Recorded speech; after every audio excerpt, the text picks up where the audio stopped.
Wish that I could stay. Wish for this moment to never go away. But it's all in my mind. And though I know that there is nothing to find, you're a beautiful sight in the sun. Hi mga seswang, good evening. So, today mga seswang is our flight day going to Jeju Island. So, ayan mga seswang, time check. It's already 7:07 p.m. Then, yung flight namin is 7:30. So, nag-run lang kami talaga dito sa lounge para makapag-dinner kami. Kasi, ang daming tao mga sis. Grabe yung pila sa immigration. Tapos pag after ng immigration, i-check na yung mga gamit-gamit. Grabe. Pag ganun talaga ang pila. Siguro mga ilang ikot din yun. Mga 6, 7, mga ganun. Grabe, may pila sa immigration. May pila pa doon banda sa iska na yung mga gamit. So, grabe. Parang first time din natin yun. Maka-encounter na ganun yung bugso ng tao. No? So, isa lang ibig sabihin nun. Grabe ang pera nila. maraming pera mga tao ngayong January. So ngayon kasi medyo nakakapag-adjust pa. So titingnan natin sa next month kung marami pa. So actually parang ito din yung first natin, no? Ngayong first travel namin ngayong bagong taon. So first flight. So ayan. So kain muna tayo. Ating pagkain, salad. So kambing-kambing for today's video. So kumuha din si Mo dito ng bread and then ang saging for potassium, cherries, and meron din pa yogurt si Mayor. So tadaikimasu. Hello, grabe, nakaka-excite na nag-start doon ba? As in, malamig pa sa Japan o same? Parang mas malamig. Mas malamig daw doon. So pati nung nakapag din kami before yung flight namin, bili din kami ng mga panlamig namin.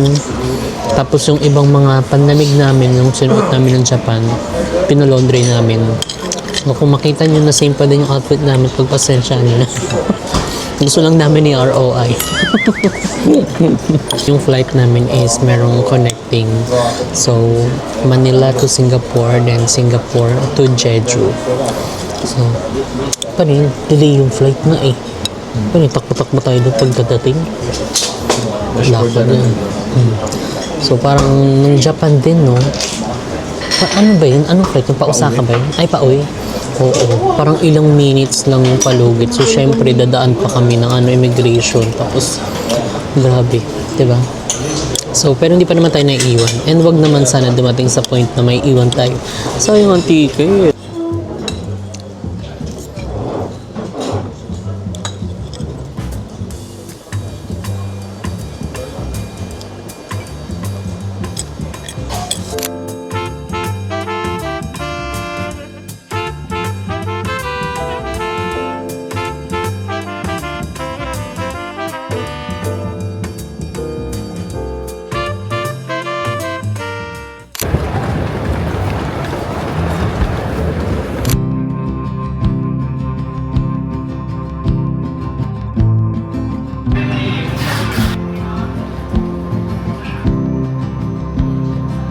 So, ayan mga seswang, touchdown Jeju! So, ayan mga seswang, sad to say lang ay dahil wala na pong mga luggage na lumalabas. Kasi, di ba, meron kaming pina-check-in na 2 luggage and para sa amin ni Mo.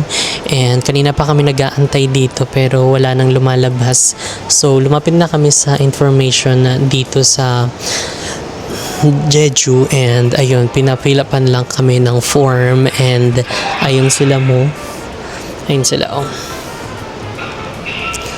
So, ayan sila. Nag-fill up sila dyan ng form. Tapos may iba din kami mga kasabayan na hindi rin dumating yung luggage nila. So, ang sinabi is bukas daw darating yung mga luggage namin dito. Tapos, ihahatid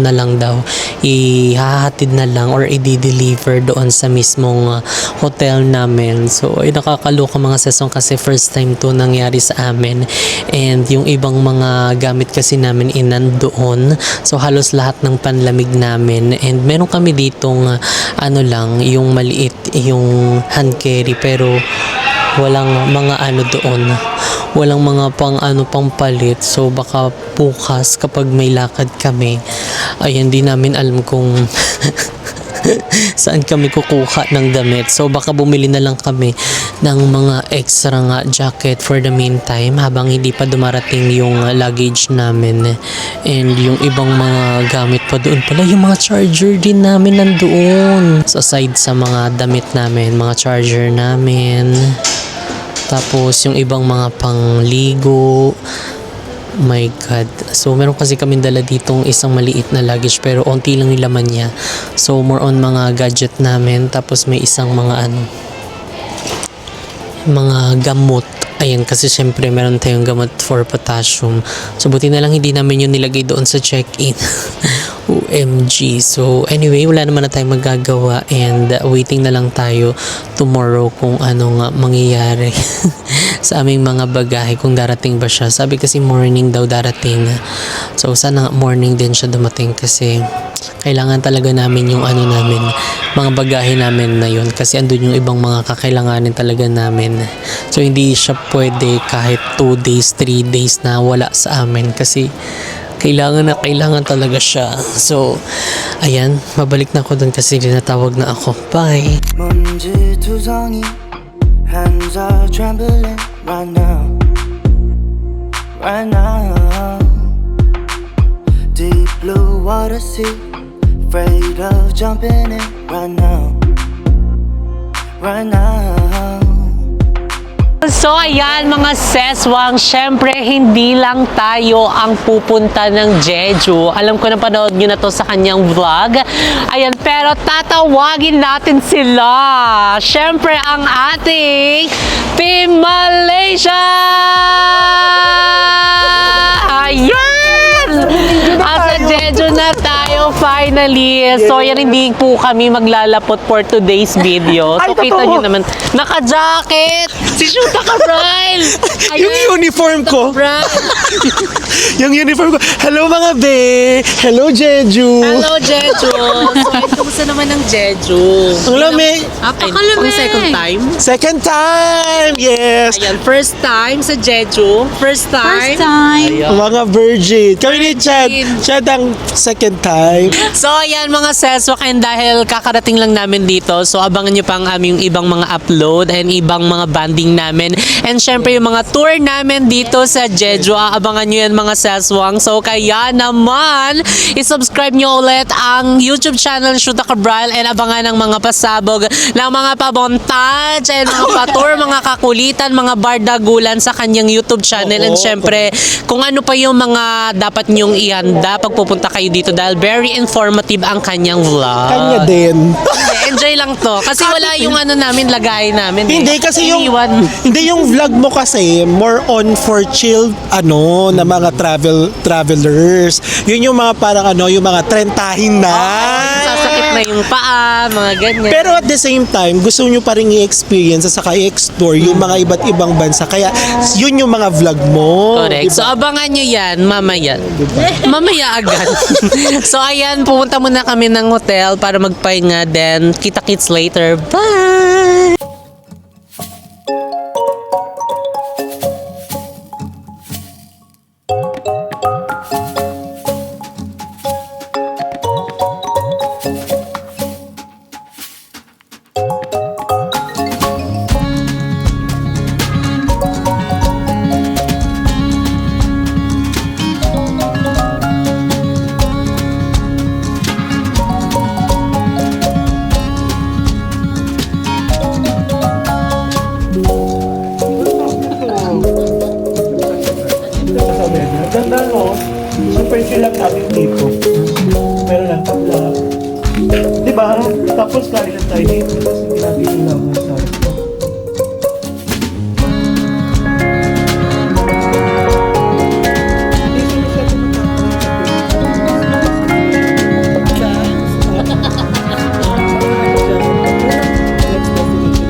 ayan mga seswang, andito na kami pero naiwan na namin yung mga bagahe namin sa mismong hotel. And ayan, tapos na rin kami kumain. So yung panoorin niyo yan sa YouTube channel ni Shuta Cabral. And syempre sa Reels ko. Ayan, dahil for the Reels din tayo dito sa Korea. So ayan mga seswang, kung napapansin nyo rin na wala katao-tao dito, nakakatakot na ito. Parang siya pa lang yung naglakad na nakita. Or parang tayo lang talagang tao dito. Oh, be, yung construction Tignan mo. work, yung construction din site nila, wala masyadong ingay. Correct. Sa Pilipinas yan, di ang Oo, ingay-ingay pag nyo. mga ganitong oras. Anong oras na ba? Ano oras na? Currently, 11 na ba? it's 11:09 na ng Oo. umaga. Pero be, parang pag Tignan mo yung kalsada. Pakita mo yung kalsada. Oh. Tadaan! Saka yung mga establishment. Oh, sarado pa ang mga establishmento. Baka pasukin niya ni ano. Kasi hindi pa ako nakakapunta Kurimaw. talaga ng Seoul. So nakikita ko lang sa mga YouTube, sa mga video na parang ang daming tao. Correct. Pero dito, maano ka talaga, maninibago ka Parang from... ma-appreciate mo dito, no? Correct. Mas ma-appreciate mo siya kasi wala kang masyadong kasama Wala sa kang paglalakad. competition. Pwede ka mag-TikTok dyan sa kalsada. Ganyan-ganyan. Picture-picture. Open na daw sila pero walang tao. Paano yan siya?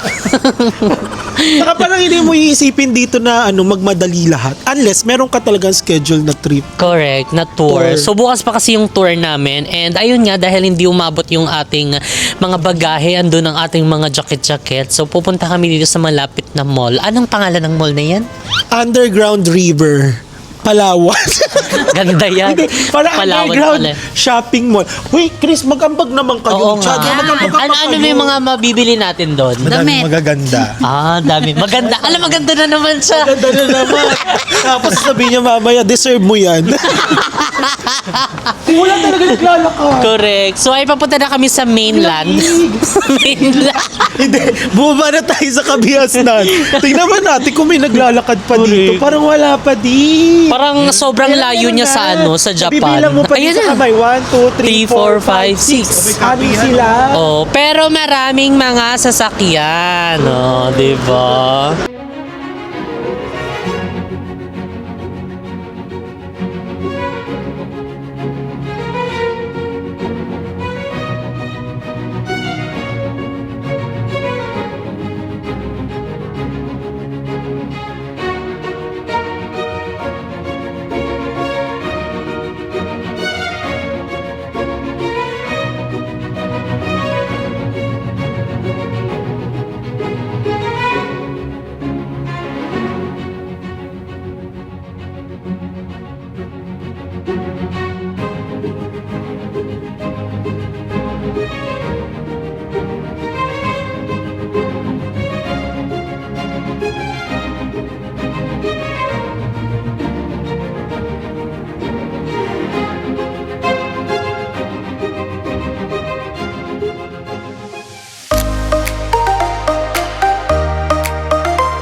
Libre.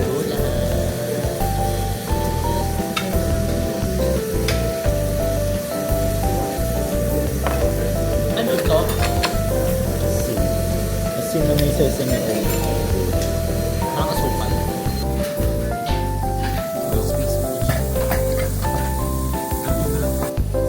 Ano gagawin natin? Ito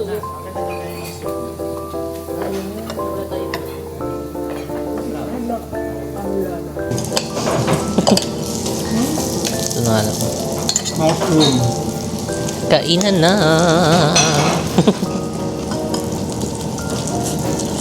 Ah?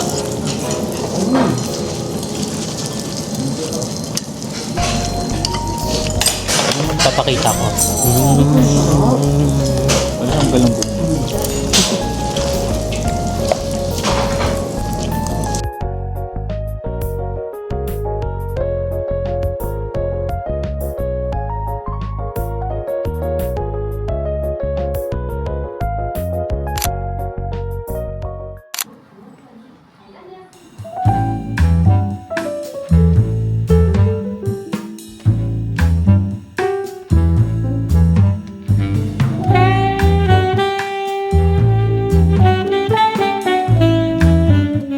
So ayan mga seswang, finally andito na kami sa hotel. So ayan, quick story short lang mga seswang.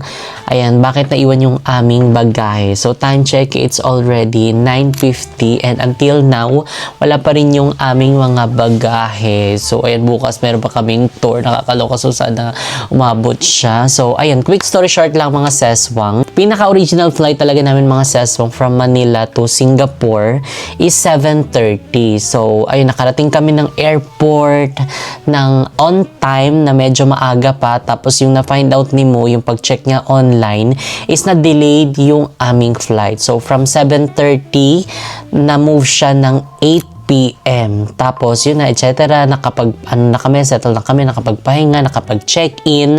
Tapos, yung mismong eroplano naman na nasakyan namin, late siyang umalis. So, mga nakaalis siya, mga 9 p.m. na. So, sabi traffic daw. So, nagulat nga rin kami, bakit ang tagal naman lumipad ng eroplano? Parang paano-ano kami, paikot-ikot kami. So, traffic daw, ganito, ganyan. So, from dun pa lang sa Cavite, mga seswang traffic na. So, parang sinusubok na yung ano namin, yung pasensya namin.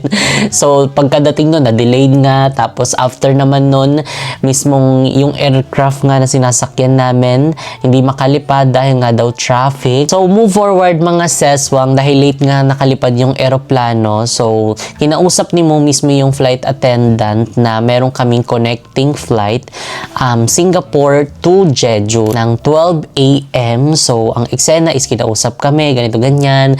Tinanong kung meron pa kami mga bagahe na nakalagay sa taas. So, meron kaming isa, tapos pinaupo kami sa unahan. So, parang nag-ano na nga sila, nag-war na nga sila kasi baka late kami or hindi kami umabot dahil nga late ngang lumipad yung eroplano. So, ayan, thank God dahil nakaano naman kami, nakaabot naman kami. Pagkalapag mismo ng eroplano doon sa Singapore, may nag-aantay sa amin. So, dali-dali takbo kami, ganyan, papunta sa mismong gate. So, actually, hindi lang kami, meron din kaming kasamang tatlo na meron din silang connecting flight. So, as in, kasabay namin sila. So, ayun na, naglakad-lakad kami. Sobrang grabe yung lakad nung nag-ano sa amin, nagsundo. Ayun, walk kami. Ganun mga sesong sobrang layo from, anong gate yun? A ba yun? Oh, from gate A, ayun, diretso kami. Tapos yun, naabutan namin mismo mga seswang, inaantay din kami ng mga kasama namin. Ayun sila, Bryle. Tapos yun nga, munting na din talaga kami maiwanan. So, yun nga mga seswang, nakaabot kami mismo sa ano namin, sa eroplano. And pagdating namin dito mismo sa Jeju is wala yung aming mga maleta. So, ayun, for the waiting kami doon. As in, na ano namin, na wala na yung mga tao. Kung sino yung mga kasabay namin nung mismong nagdaran kami, papunta mismo sa gate namin, ay sila din yung kasama namin. So, ang ending, yun nga daw, naiwanan daw doon mismo sa aircraft na sinasakyan namin, doon mismo sa Singapore, dahil nga pagkalapag mismo, mga ilang minuto ay nagbukas na yung pintuan ng aeroplano. Dali-dali na kaming nagtakbo nun. So siguro hindi naman na maano ng ano nun, kung alin ba dito yung may mga flight attendant na bagahe. So sobrang daming mga bagahe dun sa ilalim. Siguro hindi na nila nahalungkat yun.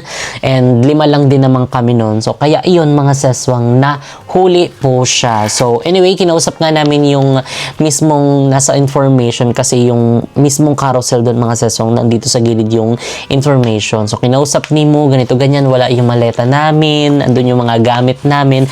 So binigyan kami ng ganitong mga document na papel. So PIR siya mga seswang, Property Irregularity Report. So ay kinausap nga, ganito ganyan, na bukas daw iahatid or i-deliver dito mismo sa aming hotel. So sana umabot siya dahil meron kaming tour din ng morning. Kaya nakapamili kami, kung napanood nyo naman yung vlog namin, namili kami ng ibang mga susuotin namin dahil wala kaming dala dito sa isang maleta namin. Tapos ito din, bumili din si ng panghilamos kasi syempre hindi pwedeng ngarag tayo.